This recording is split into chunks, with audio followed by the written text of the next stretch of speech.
El pasado 17 de septiembre, en el Líbano, de manera simultánea, explotaron miles de Vipers que dejaron al menos 12 muertos y más de 3.000 heridos, incluidos niños y niñas. De acuerdo con el gobierno de Líbano y la organización militar Hezbollah, el ataque fue perpetrado por la inteligencia del gobierno de Israel, y a pesar de que este último no se ha atribuido de manera clara a estos sucesos, altos funcionarios israelíes han mencionado que fue una acción contra los miembros de la organización militar Hezbollah. Desde esa fecha y como respuesta a este ataque, Hezbollah ha lanzado aproximadamente 150 proyectiles hacia el norte de Israel sin dejar ningún muerto, mientras que los ataques aéreos israelíes en territorio libanés, supuestamente contra objetivos de Hezbollah, ha dejado más de 550 muertos, siendo la mayoría población civil. Paralela a esta situación, Israel ha intensificado su embestida militar en Gaza, asaltos militares contra campos de refugiados y continúa el castigo colectivo contra los palestinos civiles inocentes, que a hoy ya superan más de 40.000 muertos. Estos sucesos violatorios del derecho internacional humanitario perpetrados de manera sistemática por Israel han reabierto las grietas de un conflicto histórico entre Líbano e Israel, así como ha agravado la situación política y militar en Asia Occidental. Este nuevo frente de guerra que abre Israel con el Líbano amplía la preocupación del secretario general de Naciones Unidas, Antonio Guterres, quien durante la reunión de la Asamblea General de Naciones Unidas sostuvo que el Líbano no puede convertirse en otra Gaza. Hasta el momento, Irán ha reprochado las acciones de Israel, pero no se involucró de manera directa, en la medida que entiende que su participación solo fortalecería a Israel. Con lo anterior en mente, en este nuevo episodio de Aldea Mundial, el podcast, analizaremos la situación política y militar en Asia Occidental, identificaremos cuáles son los actores involucrados y sus intereses, así como revisaremos al detalle las causas y las consecuencias de estos sucesos. Acompáñanos en este podcast para entender mejor las dinámicas que moldean un conflicto que parece no tener fin. Comencemos. Buenos días, tardes o noches, de acuerdo al momento que nos esté escuchando o viendo. Bienvenidos al episodio número 16 de Aldea Mundial, en el que le queremos a ustedes ofrecer los mejores análisis con la mejor forma pedagógica y de una manera clara y sencilla para que cada uno de ustedes empiecen a formar su opinión con criterio y entender la vida internacional actual. Andrés, ¿cómo está?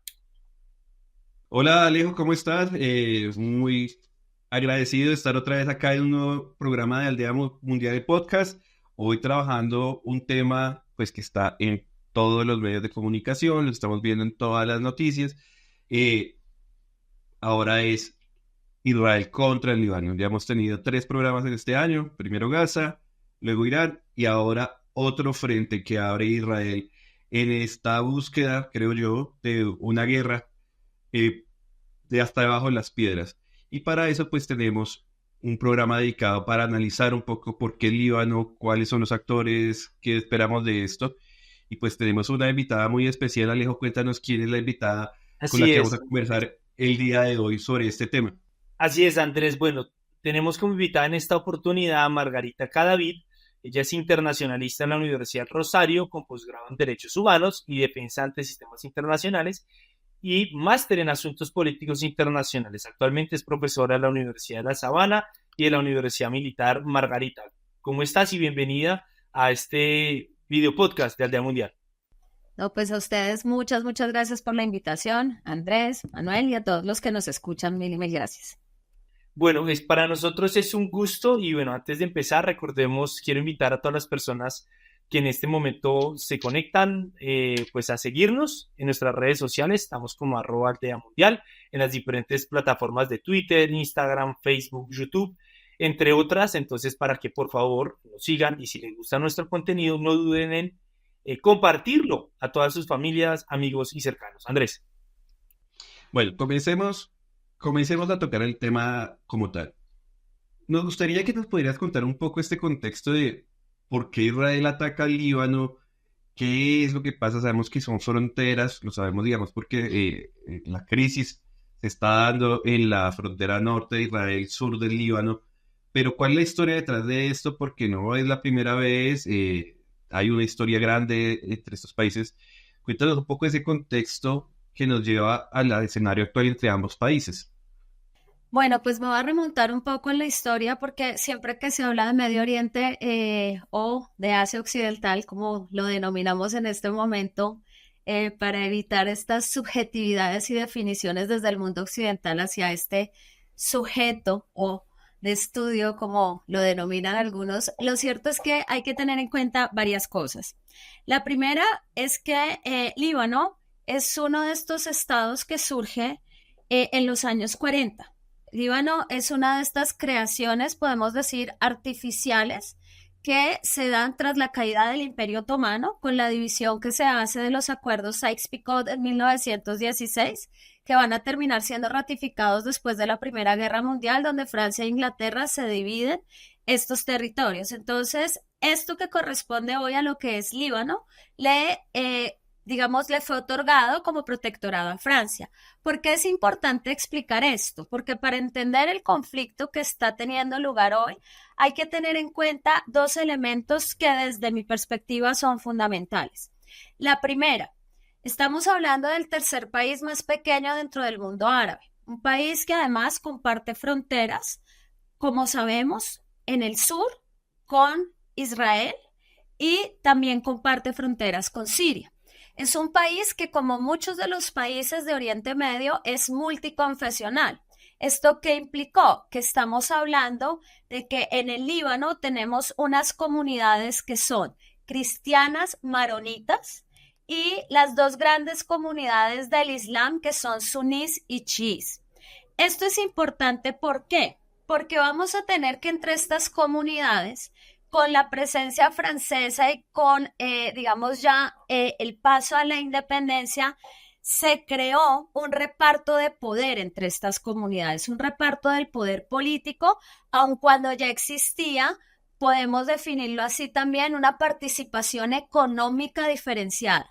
Entonces, en ese reparto del poder político, lo que termina sucediendo por iniciativa francesa, hay que decirlo, que ellos son los que hacen el censo, ellos son los que crean este reparto político. Entonces la comunidad cristiana maronita, que era mayoría, recibe la presidencia de la república, mientras que las comunidades sunís y chiís, la segunda y la tercera en población respectivamente, van a recibir el cargo de primer ministro y el cargo de presidencia del Parlamento. Así es como está constituido. ¿Por qué esto es importante? Porque esta es la semilla de la guerra civil en el Líbano. Entonces vamos a tener aquí que entre 1975 y 1990, hay una guerra civil porque las comunidades empiezan a competir en este plano político, en este plano económico e incluso por la identidad nacional del Líbano, porque es que aquí se construyen unos estados donde se crea ya había una coexistencia entre estas comunidades porque siempre han estado en el mismo territorio, pero con esta idea de los estados nacionales, entonces, ¿cuál es la identidad nacional que me va a coincidir con estas fronteras? La árabe, pero la árabe maronita, la árabe suní o la árabe chií. Y esto genera, digamos, unas tensiones que se ven agravadas porque, vuelvo y repito, ellos coexistieron ahí durante el dominio otomano y no había estos problemas. Tiene que ver también con el reparto económico y lo que hace el gobierno francés para evitar un levantamiento en su contra, que generar una mayor división para que no haya una unidad que les permita una independencia. ¿Qué tiene que ver esto con lo que está pasando Divide y ahora? reinarás, dicen por ahí. Básicamente, esto está muy relacionado con lo que pasa en este momento por dos razones. La primera, Israel siempre quiso un gobierno cristiano en el Líbano. ¿Por qué? Para lograr profundidad estratégica, para tener un gobierno aliado en la parte norte, es decir, allí en el Líbano. De hecho, en la guerra civil hubo unos grupos que fueron las falanges cristianas que estuvieron muy vinculados a Israel. Eso por un lado. Por otro lado, cuando hablamos del Medio Oriente, el otro elemento, además de la repartición de las potencias occidentales con los acuerdos Sykes-Picot, lo otro que tenemos que tener en cuenta es, sin lugar a dudas, el conflicto árabe-israelí. Y entonces, ese conflicto árabe-israelí que empieza en 1948, que yo siempre digo, arranca con dos narrativas. 1948 para Israel es la guerra de independencia, pero para el pueblo palestino es la Nakba, la catástrofe. Y esas son las dos narrativas que vamos a tener frente al mismo suceso. ¿Qué pasa? El Líbano intenta, digamos, mantenerse al margen en unos primeros momentos, aunque participó en algunos de los enfrentamientos. Pero resulta que cuando empezamos a tener las diferentes guerras en este marco, entonces hablamos de 4, yo siempre incluyo la crisis del Suez, porque sin la crisis del Suez del 56 no hubiéramos tenido guerra de los 6 días, porque ahí es donde se plantean los elementos que se van a romper en la guerra de los 6 días. Entonces, primera guerra, 1948, guerra de independencia. Segunda guerra, entonces sería 1956, crisis del Suez, que consiste en la nacionalización del canal del Suez por parte de Nasser. Tercera guerra, 1967, guerra de los 6 días. Y la cuarta sería la guerra del Yom Kippur en 1973. Todas estas guerras van dejando una cantidad de refugiados palestinos en los países vecinos, incluyendo el Líbano. Y entre la crisis del Suez y la guerra de los 6 días, se creó una organización que va a reunir a los grupos de liberación nacional que buscan y luchan por la causa palestina. Esa organización se llama la OLP. Dentro de la OLP hay un grupo que se llama Al-Fatah, que es el liderado por Yasser Arafat, y hay otros grupos. Septiembre Negro, hay una cantidad de grupos ahí dentro de esa OLP. La OLP tenía sus actividades en el territorio jordano. Y en 1971, por una serie de atentados que la OLP empieza a realizar, la OLP es expulsada y los líderes de la OLP son expulsados de Jordania y son enviados al Líbano. Y en ese contexto entonces empiezan a generar tensiones entre, por supuesto, Israel y Líbano. ¿Por qué? Porque se empiezan a generar ataques desde el Líbano hacia Israel por parte de los miembros de la OLP. En ese momento, acuérdense que estamos hablando que en ese mismo momento, 1975, empieza la guerra civil en el Líbano por esa disputa confesional. Confesional no, política, por el reparto del poder político, mejor denominemos las cosas por su nombre.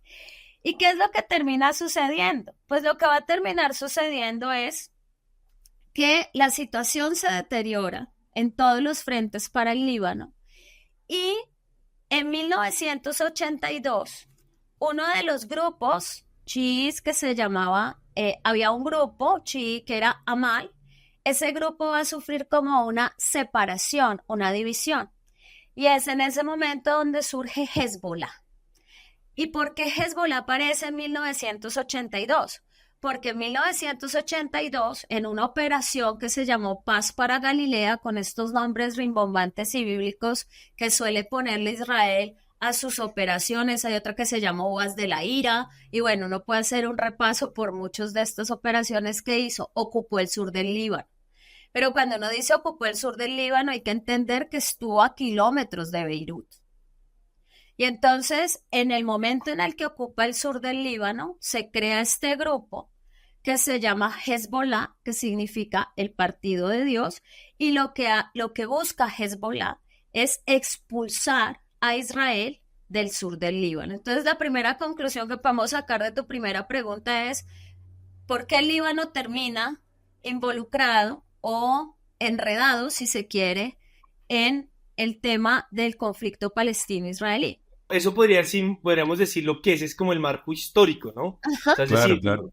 unas fuerzas que además creo que es pertinente mencionarlo, digamos que no se puede analizar la ocupación israelí en Palestina y digamos estos conflictos entre Israel y el Líbano y entre otros actores Ajá. sin tener en cuenta un proceso de la colonización, un proceso más De de ocupación. descolonización que se materializó en un proceso de ocupación con un proyecto político que apunta a colono, ¿no? Y que en últimas también ha servido como un puente, un pivote de la geopolítica europea y estadounidense en una región estratégica, no solamente por sus recursos naturales, sino por un posicionamiento geográfico clave de conexión entre un mundo europeo y un mundo asiático, ¿no? Bueno, y africano, norte de África, que sin duda alguna es clave. De hecho, digamos, esa es la primera conclusión. Uno no puede, por eso yo hablo de dos conceptos que son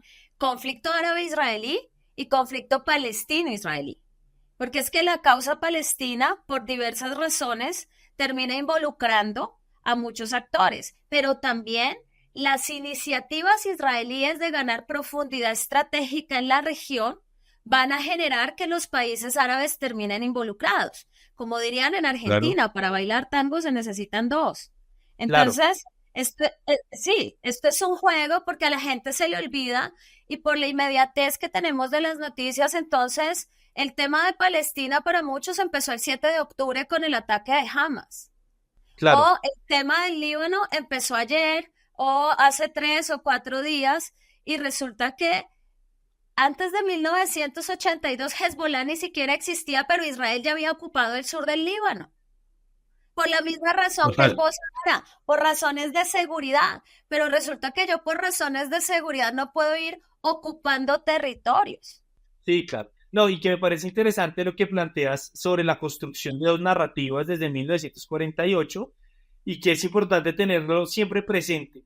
Digamos que por eso esta primera pregunta de contexto es muy importante, muy clave para que la persona que nos está viendo o escuchando pues se sitúe en qué está andando.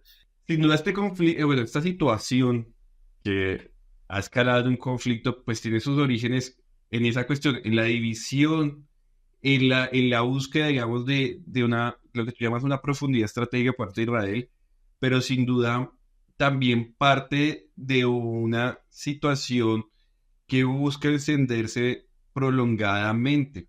Es decir, tú ya nos colocaste los ejemplos de las guerras, pues, del conflicto árabe-israelí, los cuatro momentos, pero más allá de eso, siguen habiendo instigaciones por parte y parte, pero sobre todo también por parte de Israel, de motivar esa confrontación.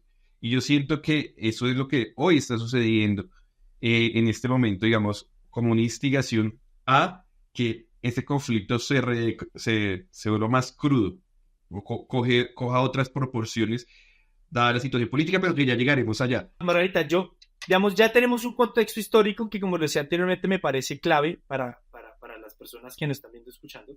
Pero la segunda pregunta es, hablemos un poco entonces ahora en el contexto actual. Es decir, hay unas fuerzas históricas que determinan un conflicto, pero también hay elementos coyunturales que hacen que ese conflicto estructural histórico se agudice en ciertos momentos. ¿Qué pasó, Margarita, para que en este momento ese conflicto, que es histórico, que tiene unas heridas, se reabra nuevamente y empecemos a evidenciar un recrudecimiento entre estos ambos países?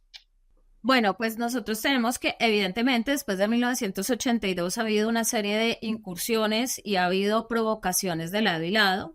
El último enfrentamiento, que era lo que se hablaba precisamente con lo que está sucediendo, tiene que ver con la guerra de los 33 días en el 2006, cuando el objetivo israelí fue básicamente el mismo objetivo que Israel se planteó con Hamas en este momento: acabar con Hezbollah, acabar con las fuerzas, es decir, acabar con las capacidades militares de Hezbollah y acabar con el grupo Hezbollah. Y resulta que después de 33 días tuvo que retirarse sin ningún triunfo, porque este tipo de grupos es difícil que se puedan acabar, entre otras cosas, por sus propias estructuras y porque de hecho, si las motivaciones que generan la existencia del grupo siguen presentes, si las causas inmediatas siguen presentes, pues evidentemente otros hombres vendrán a llenar esas filas. Y pueda que se cambien el nombre o pueda que resurja lo mismo en otras formas bajo otro nombre o simplemente que el mismo grupo persista. Entonces Hezbollah nunca se acabó, pero digamos que ha habido una cuestión bien interesante y es que Hezbollah se convirtió en un actor clave en el conflicto árabe-israelí y ha formado alianzas con algunas de las milicias palestinas que también luchan por esa causa palestina. Entre esas, obviamente, la más notoria será Hamas, que también desde el 2006 gobierna en la Franja de Gaza. Entonces, ¿qué pasa? Cuando sucede hace 11 meses el ataque del 7 de octubre de Hamas a Israel, pues Hamas lo que dice inicialmente y lo que siempre ha dicho es que niega la colaboración de Hezbollah e incluso niega también la colaboración de Irán.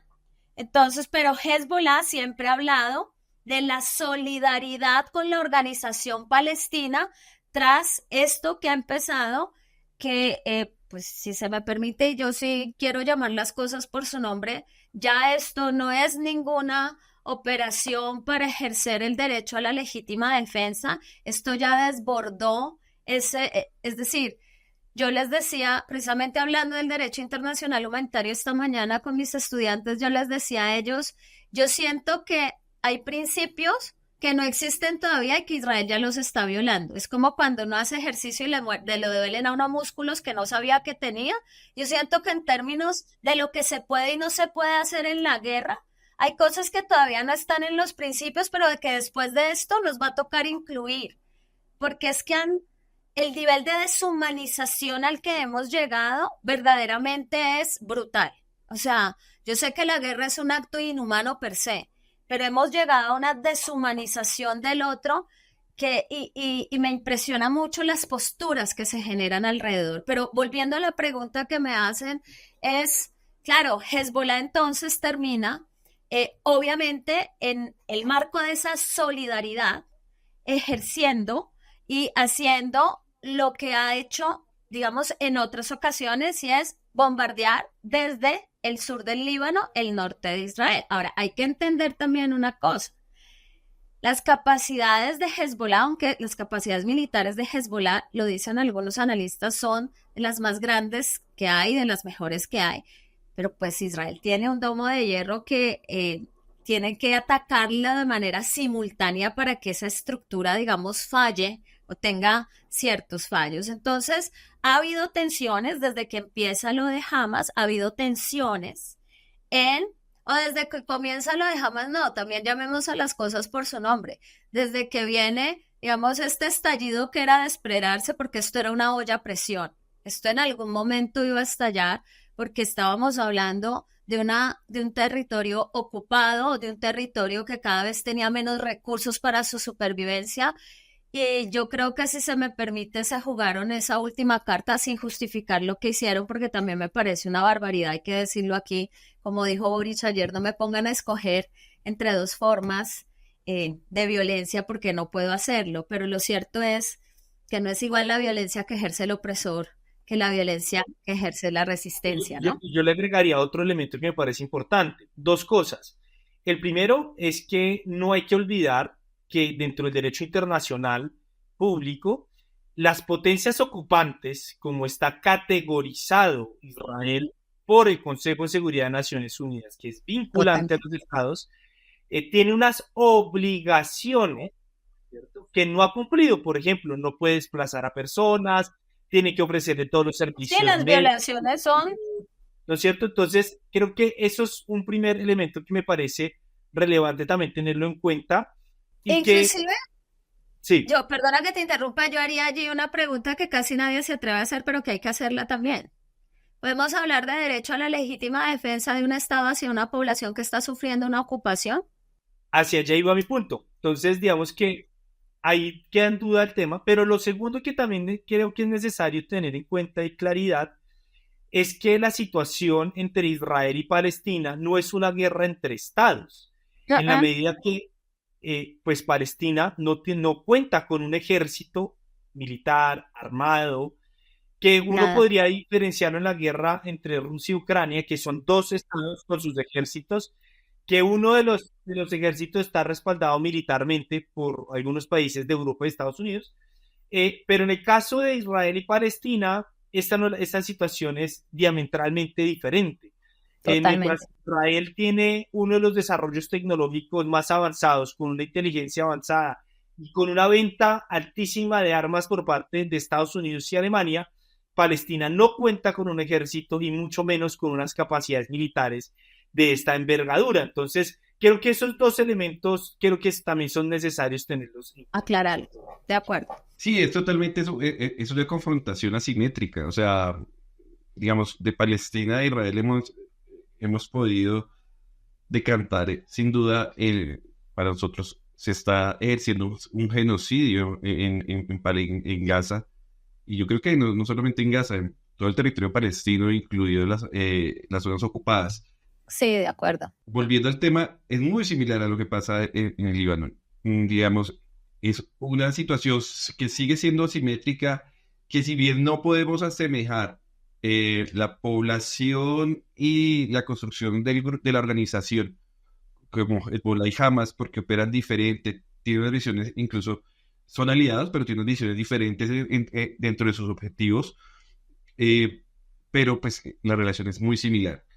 Yo quiero que nos comentes un poco de esta relación entre Hezbollah y el Líbano, o sea, para poder terminar de armar el casco, para poder entrarnos un poco en profundidad en los análisis, y es, Hezbollah es un actor, Sí. para algunos es un grupo terrorista, para otros no lo es un grupo que ha venido evolucionando desde su creación en los años 80, que ejerce cargos políticos, que tiene un desarrollo organizacional en sectores del sur, del centro del Líbano, eh, que no es, no sé, y esto me corriges, Gastón, yo te digo, no es catalogada como terrorista al interior del Líbano, y que tiene una dinámica política importante.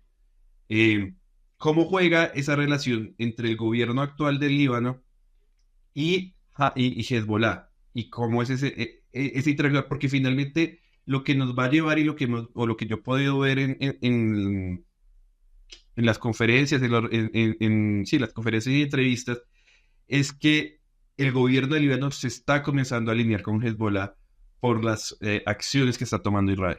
Diría primero, bueno, esto es como un poco tema de profesor,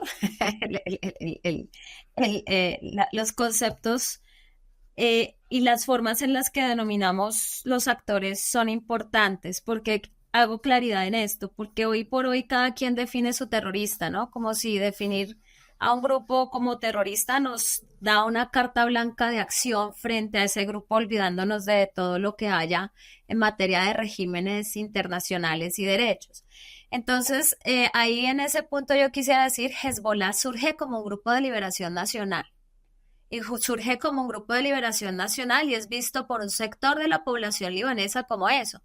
¿Por qué? Porque evidentemente si hay y aquí sí estamos hablando de un Estado. Líbano es un Estado, con unas fuerzas armadas y con todo lo que es un Estado. Entonces, evidentemente aquí lo que hay es una invasión de un Estado hacia otro Estado.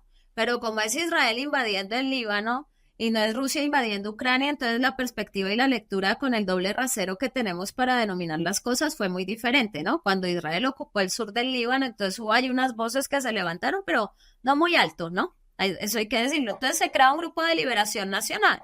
Lo que pasa es que con el tiempo, entonces Hezbollah, por ejemplo, para obligar el retiro también, Hezbollah comete un atentado que fue muy fuerte.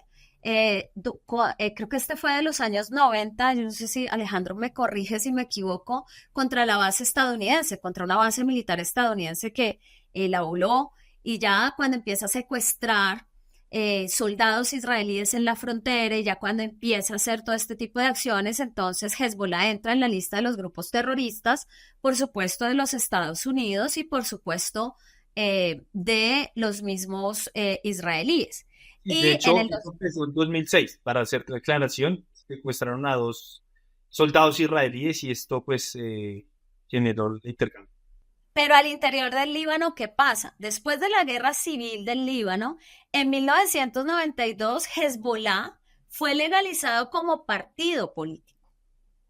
Y fue además, no solamente fue legalizado, sino que pasa a influir, por supuesto, en todo lo que son las decisiones, presupuestos del Estado libanés. Entonces, y aquí también, y desde entonces, Hezbollah ha ido ganando representación en el Parlamento y ha ganado también ministerios. Es más, en las elecciones del 2002 fue uno de los partidos más votados. Entonces eso hay que tenerlo en cuenta. Y es que estas organizaciones suelen tener, yo siempre digo, son como pirámides, pero no en el sentido de captación de dinero, sino que son como pirámides porque tienen 3 estructuras. La estructura política, la estructura armada y una que es muy importante en estos contextos y por el objetivo político que se plantean inicialmente, que es la estructura de ayudas sociales, hospitales, escuelas, etcétera, etcétera, que eso también lo tiene Hamas. También ha cambiado y ha sido más pragmático en su evolución. inicialmente Hezbollah quería el establecimiento de una teocracia en el Líbano, es decir, de un gobierno basado en los preceptos del Corán, etcétera, etcétera. Luego ellos cambiaron eso y Hezbollah ya no habla hoy de la implantación de una teocracia ni ninguna de estas cosas, sino que es un partido con unas aspiraciones, digamos, políticas, acordes también a las transformaciones que ha habido en la sociedad y en esta época. Entonces, es importante tener en cuenta esto. ¿Por qué? Porque no estamos hablando de que de un momento a otro surja como una alianza entre el gobierno de Líbano y Hezbollah. Es que Hezbollah hace parte de las estructuras, ¿sí?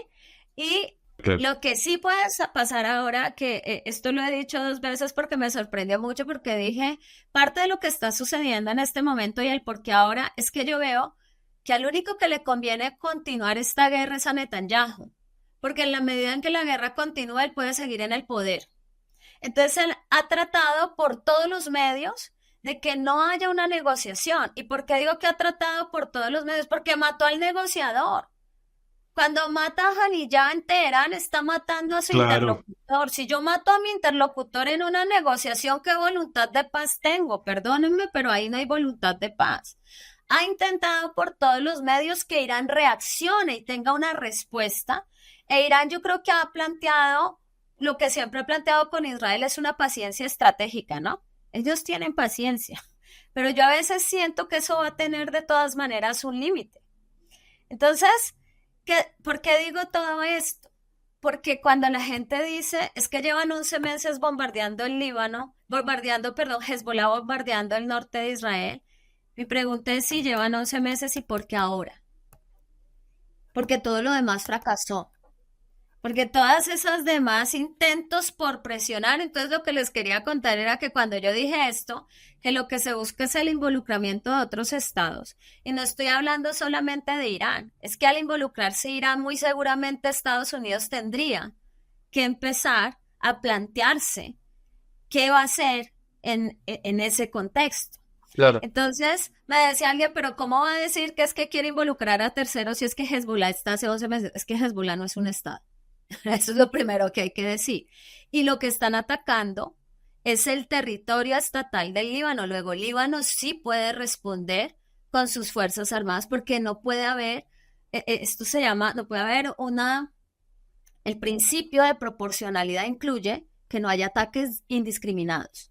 Y cuando yo hago bombardeos aéreos, termino generando ataques indiscriminados. Claro, Por mucha tecnología, Y a la capital.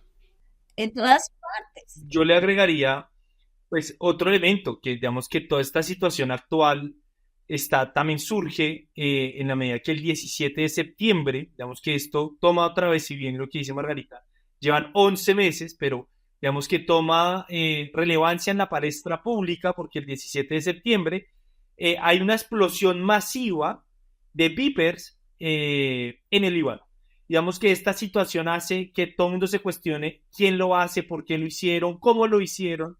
Y pues digamos, si bien Israel, como decíamos en la introducción, no ha reconocido que fueron ellos, pues los altos mandos y funcionarios de Israel han mencionado que era supuestamente para atacar a miembros de Hezbollah. Sin embargo, incluso el mismo Consejo de Derechos Humanos de Naciones Unidas y las Naciones Unidas han mencionado que este ataque pues es violatorio contra el derecho internacional humanitario en la Totalmente. medida que no cumple los dos principios que son claves, proporcionalidad y distinción.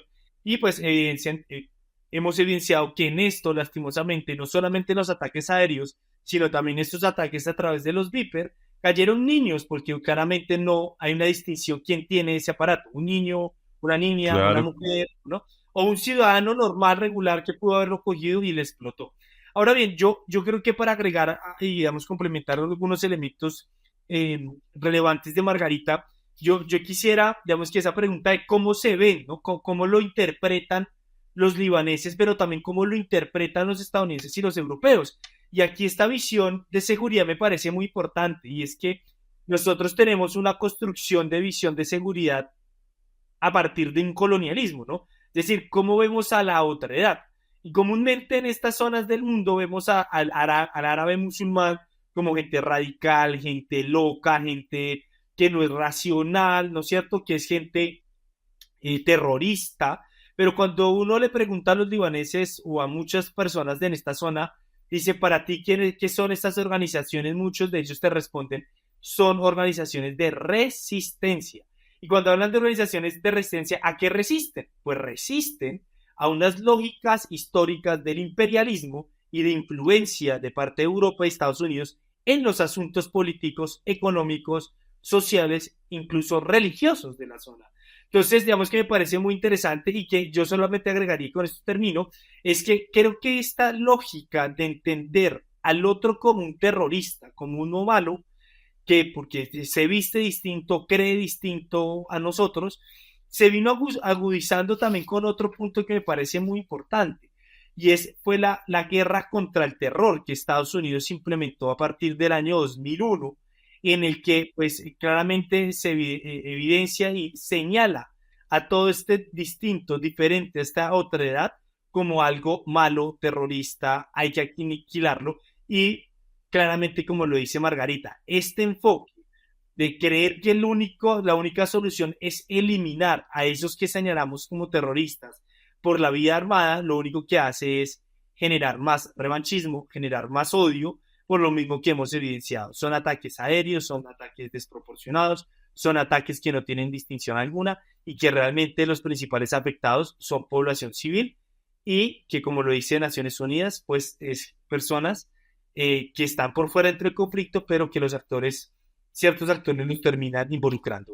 Yo creo que está más de que digamos, cómo está la proporción digamos, del impacto que ha tenido los ataques de Israel en territorio. O sea, no solamente los Vipers, ya se ha corroborado pues que efectivamente sí fue Israel, que cómo lo hizo con una empresa fachada en Hungría, que ganó los derechos de una empresa taiwanesa que los producía, ahí le implantaron el explosivo, y que esto era una estrategia que estaba dada desde el 2022 cuando se creó esta empresa para poder operar de esa forma. Es decir, esto se podía haber ejecutado en cualquier momento, es decir, como lo que dice Margarita, o sea, ¿por qué ahora? Y ese ahora pues también me abre hablar de cómo está la situación política misma de Israel y cómo opera esto, porque tú lo dices, hay una necesidad, y yo coincido contigo, hay una necesidad de Netanyahu y de su gobierno, especialmente sus principales aliados de extrema derecha, de azuzar cada vez más la situación bélica a su alrededor. Porque no es solamente Gaza, ese es un frente, no solamente el Líbano, también hay ataques constantes en Siria, o recordemos, digamos, hay ataques en los altos del Golán. Tenemos también la situación que se abre con los en Yemen, digamos, Los hutíes, con los hutíes, gracias. Y hay también toda una situación, y los intentos que hubo hace unos meses que tuvimos su programa con Irán, o sea, los ataques a Irán, las represalias, todo esto esperando una confrontación, y yo creo que esto busca lo mismo, busca una confrontación directa en medio de un gobierno que está con marchas constantes, con movilizaciones constantes, pidiendo la renuncia de Netanyahu por cuestiones de política interna, pero también porque la falta de resultados, que era el objetivo principal de Gaza, era retornar los secuestrados, pero los secuestrados no están, o sea, han desaparecido, algunos han sido asesinados por los mismos misiles, la negociación no avanza, sucedió esto que tú ya nos contabas del asesinato del negociador. Entonces hay un contexto en que hay una necesidad, o por lo menos yo lo creo, urgente de Israel, y especialmente el gobierno de Netanyahu, de buscar un conflicto armado o una guerra pronto. No sé cómo tú ves ese contexto, cómo puedes analizar, especialmente, digamos, con los relatos que estamos viendo. Estaba mirando prensa y ya hay movilización de tropas de Israel hacia el norte de Israel, o sea, hacia la frontera con el Líbano. Ya hubo un alto mando de las fuerzas militares israelíes, dijo que iban a invadir ahí, o sea, que iban a entrar al territorio libanés. Sí. ¿Cómo es esto? ¿Cómo es el escenario político ya en este momento? Cuéntanos un poco tu visión. Yo afirmaría ahí dos cosas, obviamente desde la información que uno tiene, porque no tenemos la información privilegiada de lo que ellos están gestionando y gestando allá. Yo vuelvo y repito, evidentemente, al único que le conviene mantener esta guerra el mayor tiempo posible es a Netanyahu, porque a Netanyahu esto se lo van a cobrar. Y cuando digo esto se lo van a cobrar, no me refiero solamente a lo que está pasando en Gaza, sino los ataques del 7 de octubre. Así como a Olmert le cobraron la guerra de los 33 días y no hay una falla en el sistema de inteligencia israelí que se le perdone a un primer ministro y a un presidente israelí. Eso es siempre así. Segundo, Sí, es que fue falla. Sí, es que fue falla. Y yo sí, tengo mis dudas. La verdad, No, no, acá tenemos dudas. hubo falla. miren, yo ahí difiero porque yo creo que sí les pasó lo que les pasó en el 73. Sí tenían los informes de inteligencia militar, eso ya se ha dicho, pero es un exceso de confianza. Churchill, que no es la persona que más me agrada en el mundo, tiene una frase que a mí me gusta mucho y es, cuando usted ya ganó las guerras en su cabeza, perdió. ¿Por qué? Porque si usted ya tiene la victoria en su cabeza es porque usted está subestimando a su enemigo y ese es el momento en el que pierde. ¿Qué les pasó en el 73 y por eso la comparaban? En el 73, Israel no se imaginó que después de lo que había pasado en la Guerra de los 6 días y semejante humillación para los países árabes, se fueran a atrever siquiera a volverlo a atacar. Tenían los informes de inteligencia, tenían todo y los ignoraron. Israel pensó que estaba conteniendo a Hamas con esos ataques que hacían cada 2 años y que bombardeaban Gaza, porque esto no es nuevo en Gaza, lo que pasa es que las dimensiones de ahora sí son una cosa pues impresionante que no se había visto antes, desproporcionada, bueno, todo lo que ya hemos dicho. Destruyeron. Entonces, O sea, está eh, destruido. exacto, entonces Gaza ya no queda, básicamente. La pregunta es qué queda y quién queda en Gaza, que es todavía más triste. Pero volviendo al tema de Netanyahu, es algo que no se había visto antes y yo a veces me pregunto si es que Netanyahu da por perdido a los rehenes, que básicamente siguió como si ya no existieran rehenes. Y eso es algo, es más, Israel ha negociado hasta por cadáveres de sus soldados. Israel tenía la característica de que no abandonaba a su gente. Y esa era la carta de intercambio de Hezbollah, de Hamas. Entonces, aquí, y el objetivo es acabar con Hamas, acabar con las capacidades bélicas de Hamas. Y ese objetivo no es realizable. Y eso es clarísimo. Ese objetivo para Israel no es realizable. No porque Israel no tenga las capacidades bélicas, es porque él mismo está construyendo a Hamas. Porque lo que está pasando en este momento es que la gente no tiene ninguna otra salida. ¿Quién le hace frente? ¿Quién negocia? ¿Quién es? Y aquí hay una invisibilización y no desde el 7 de octubre. Perdónenme, pero la Autoridad Nacional Palestina y el gobierno de Mahmoud Abbas es bastante cuestionable. O sea, el tema de la causa palestina estaba metido en el congelador desde hace mucho tiempo. Entonces, Sí, de acuerdo. A Netanyahu le conviene mucho mantener la guerra, pero más allá de mantener la guerra, es que esto, para que se prolongue en el tiempo y él consiga respaldos, porque tampoco la va a poder mantener solo más tiempo, necesita presionar la entrada de terceros. Si se involucran los hutíes y empiezan a jugar con el estrecho del Bab el Abdel para el paso por el Mar Rojo, inmediatamente va a haber una respuesta. Y fíjense que Arabia Saudita lo ha hecho y Estados Unidos también. Estados Unidos, cada que los hutíes van a hacer algo, ahí sí dice, momento. Lo mismo pasa yo no creo que Irán, porque Irán ha sido muy cauteloso con eso, yo no creo que Irán se vaya a meter. Pero allí viene el otro punto que a mí me gustaría tocar. Y es, llama la atención que en el momento en el que tenemos un Jamenei, un ayatolá, que está volviendo a hablar después del 2022, es decir, hace 2 años, está volviendo a hablar de la posible negociación del programa nuclear. Que tenemos un nuevo presidente, Masoud Pezeshkian, que dice y habló con la Unión Europea, con el ministro de Asuntos Exteriores de la Unión Europea, para volver a negociar el acuerdo nuclear. Y Es un y el discurso en Naciones Unidas fue suavecito. moderado. Entonces tenemos un Irán que tiene una serie de presiones económicas que lo obligan a buscar una negociación para poder superar las problemáticas internas que tiene. Entonces llama mucho la atención que en un momento en el que Irán está tratando de generar esos espacios de diálogo, pues Israel se le vaya encima al Líbano. Y usted dirá, pero Irán, ¿qué tiene que ver?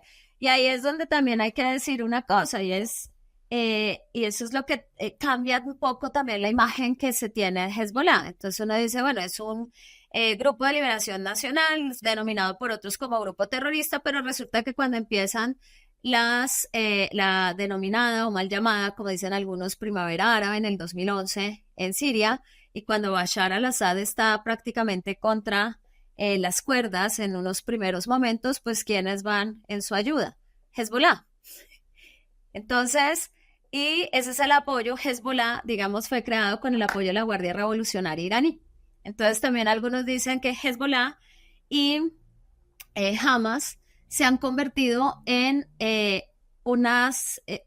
dentro de la dinámica del Medio Oriente, la dinámica geopolítica y militar del Medio Oriente, los dos juegan un papel importante para Irán para mantener también a raya a su enemigo. Parte de la paciencia estratégica es utilizar a terceros para estos fines. Entonces, que juegan, digamos, e Irán los financia y los apoya. Y el apoyo de Irán a Hamas es algo nuevo, no es algo de vieja data. Eso empezó hace de manera reciente. Entonces yo creo que no hay que olvidarse de esos jugadores y del juego geopolítico en el Medio Oriente.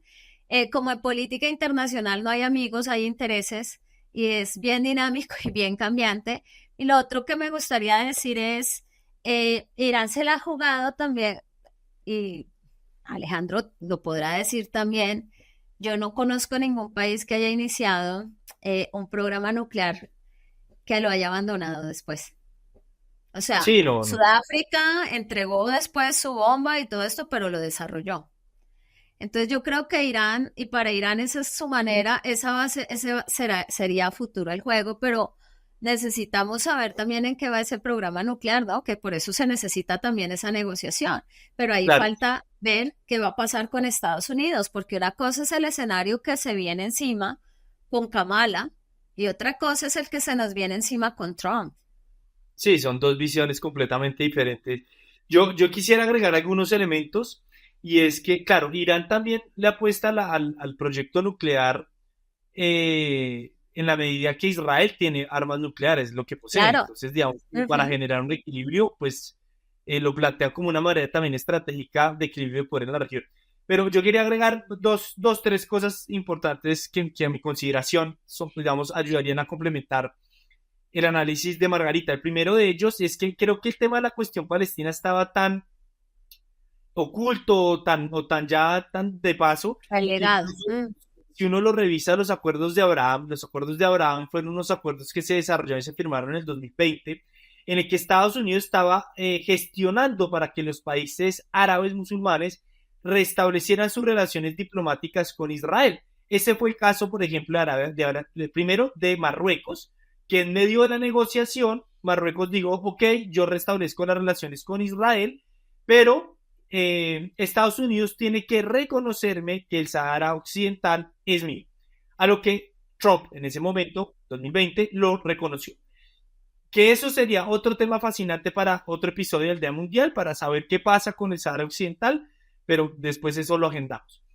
El segundo momento de esos acuerdos de Abraham, que también estaba por debajo, que estaban, digamos, dejando de lado la cuestión palestina, se vio con Arabia Saudita. El segundo país que se negoció en esto, que estaba en medio de la negociación, era este país, Arabia Saudita. Arabia Saudita, en medio de la negociación, estaba poniendo en la mesa que ellos restablecían sus relaciones con Israel en la medida de dos cosas. El primero, que Estados Unidos le vendiera un cierto armamento que por años ha tenido bloqueado, pero lo segundo, también estaba abriendo la posibilidad de desarrollar un arma nuclear.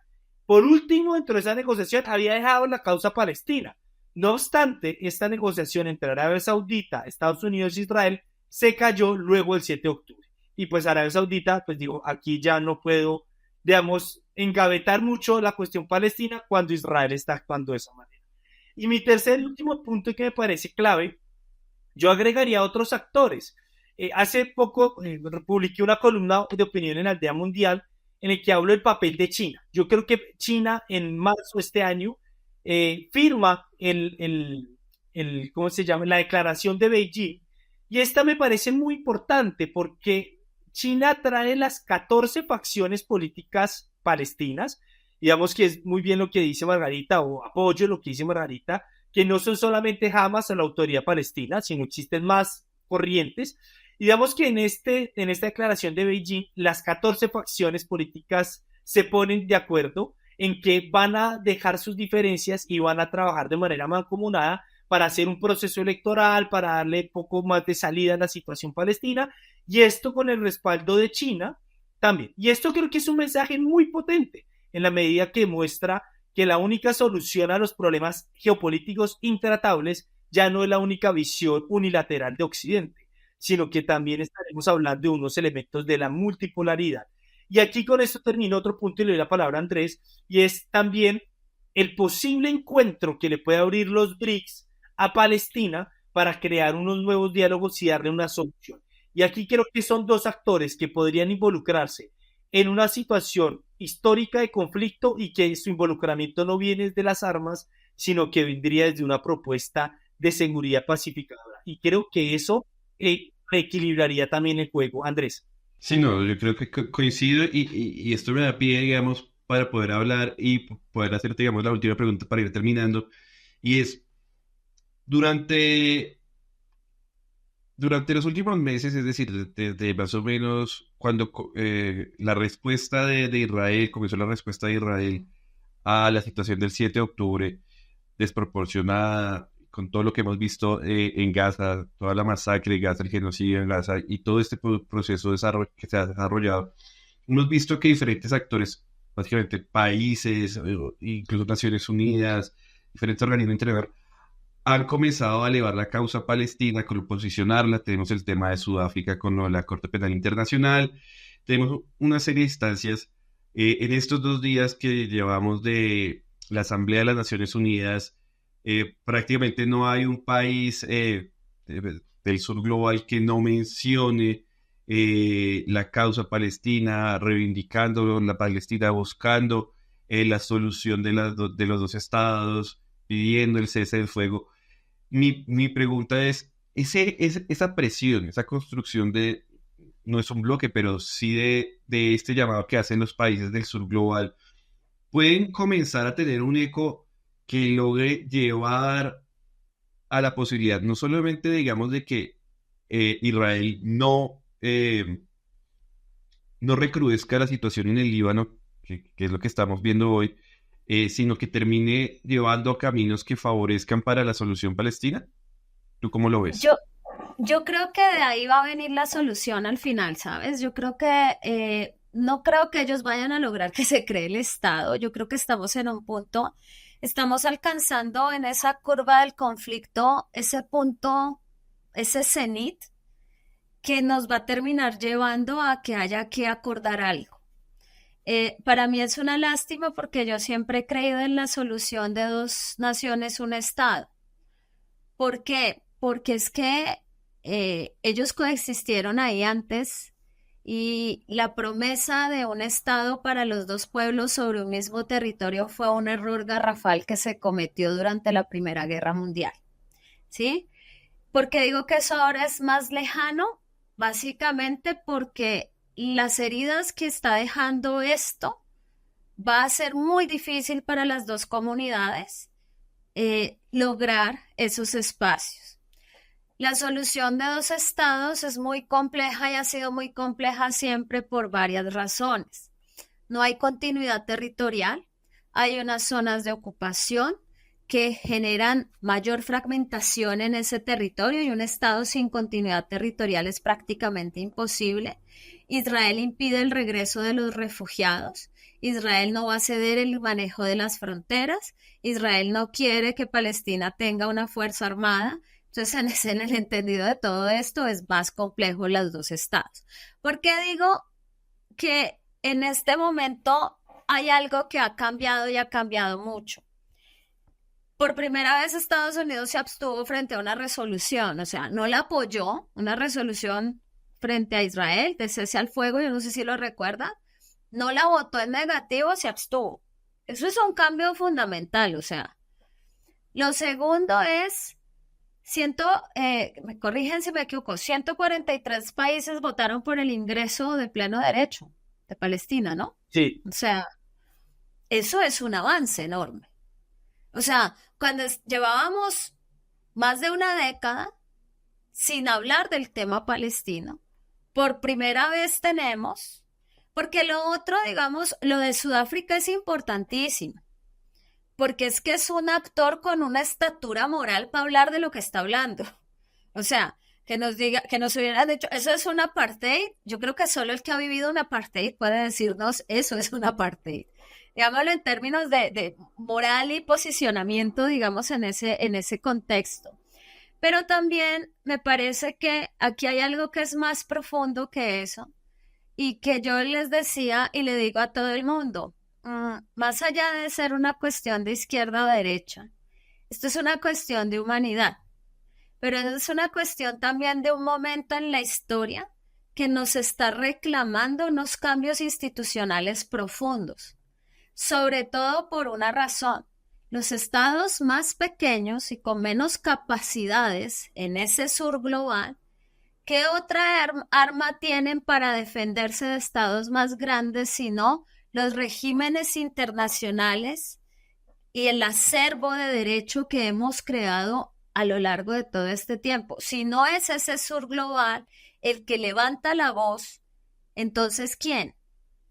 Entonces yo creo que de aquí surgirán dos cosas. De este momento tan horroroso que estamos viviendo, y digo horroroso porque es que no sé realmente qué palabra logra aglomerar la deshumanización que estamos viendo. O sea, ya cuando uno ve que hay embarcaciones que lo llevan a uno a ver los bombardeos en Gaza, yo digo aquí ya algo nos está fallando a nosotros como humanidad y es muy profundo. Honestamente, no sé quién paga por ir a ver un bombardeo. Si con cada bomba que cae lo que están muriendo Horrible. son personas. No, ¿Sí? pero además, Horrible. eso no solamente en ese conflicto, o sea, Sí, revisa en los todo. registros de cuánta plata se mueve en la Deep Web, los videos de los drones en la guerra ruso-ucraniana Es pidiéndole, digamos, perdón o suplicándole al dron para que qué no le lance horror, la sí. bomba.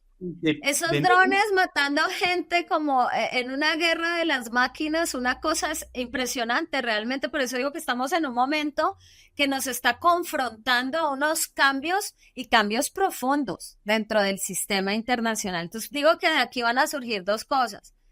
La reestructuración de Naciones Unidas es urgente y esa reestructuración no pasa por la ampliación de un Consejo de Seguridad. Porque entonces ya no estamos en manos de 5, sino en manos de 15 o en manos de 10, y entonces ya no son los intereses de 5 potencias que dicen que se puede o que no se puede hacer, sino de 10 potencias que nos digan qué se puede y qué no se puede hacer. Entonces es una reestructuración más profunda. Yo no estoy de acuerdo con los que dicen que Naciones Unidas no sirve.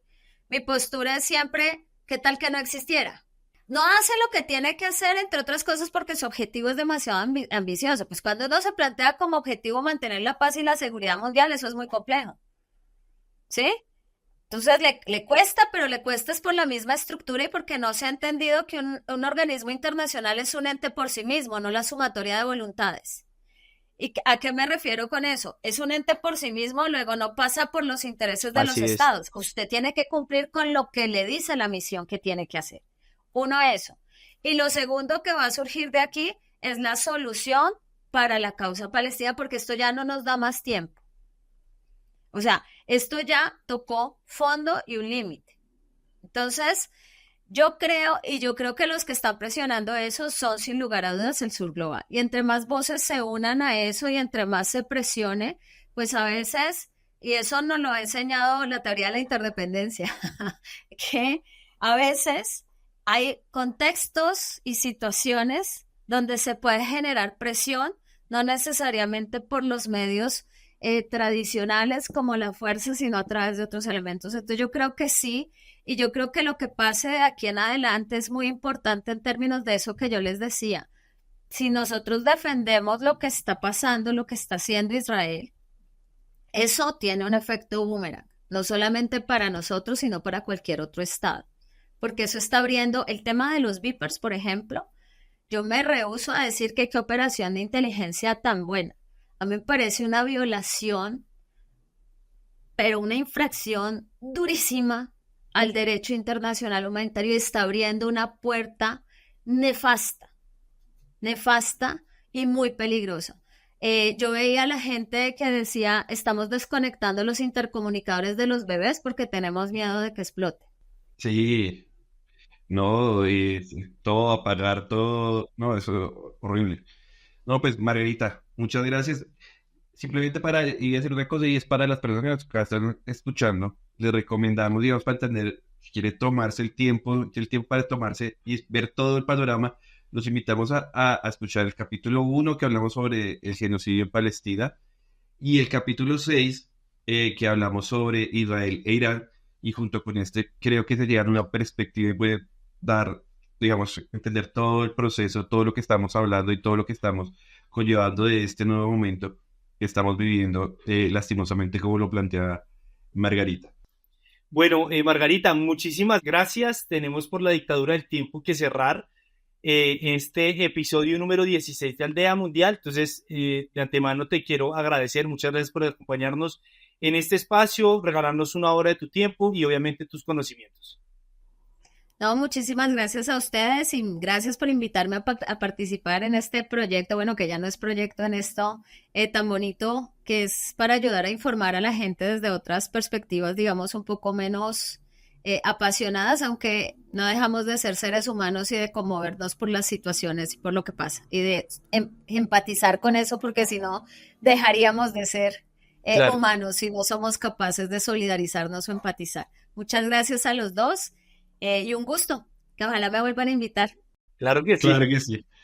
Bueno, a todas las personas que nos están escuchando, muchas gracias por acompañarnos. Dentro de 15 días vamos a tener el segundo programa sobre las elecciones de Estados Unidos, entonces no duden en acompañarnos y seguirnos y estén pendientes de todos nuestros programas. Bueno, así es. Muchísimas gracias a todas ustedes y todos por escucharnos, vernos. Y recuerden que si les gustó, les interesó, por favor no dejen de compartirlo con sus amigos, familiares y cercanos.